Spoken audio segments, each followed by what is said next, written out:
Hello అండి. ఈరోజు canvas neck అనేది బ్రాడ్ పెట్టుకుంటే ఎట్లా అడ్జస్ట్ చేసుకోవాలనే విధంగా అండ్ మీకు ఎట్లాగా ఐడియాకి వస్తుందని కాస్త బిగినర్స్ కోసమని నేను ఇట్లా చెప్తున్నానండి.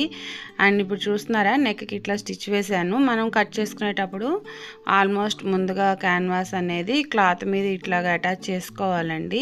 కట్ చేసుకునేటప్పుడు పెద్దవాళ్ళు కానీ కట్ చేసేసుకున్నాక వాళ్ళు ఇట్లాగా ఈ నెక్ పెట్టండి అని అన్నప్పుడు మనం ఇట్లా చేసుకోవడానికి అండ్ ఆ టిప్ అనేది చాలా ఉపయోగపడుతుంది. నెక్ అడ్జస్ట్మెంట్ అనేది పొరపాటున మనం బ్రాడ్గా కట్ చేసుకోవచ్చు. టైలర్స్ అనేది దానికి అలా జరగడం అనేది సహజం కూడాను.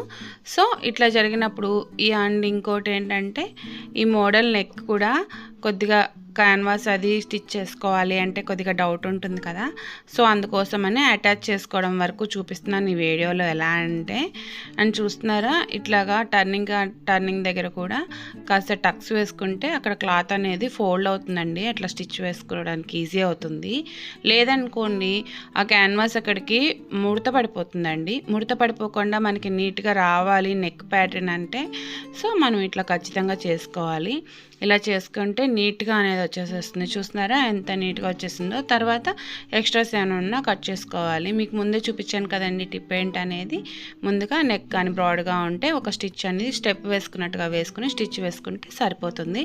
అండ్ మీకు ఈ వీడియో కానీ నచ్చినట్లయితే please like, share, subscribe and comment కూడా తప్పనిసరిగా చేయండి. అండ్ ఎక్స్ట్రాస్ అన్నీ కట్ చేసేసుకున్నాక ఇట్లాగా మధ్యలోకి ఇట్లా కరెక్ట్గా నెక్ ప్యాటర్న్ ఎట్లా అని చూసుకుని టక్స్ పెట్టేసుకుంటే కరెక్ట్గా సరిపోతుందండి. స్టిచ్చింగ్ అనేది నెక్స్ట్ వీడియోలో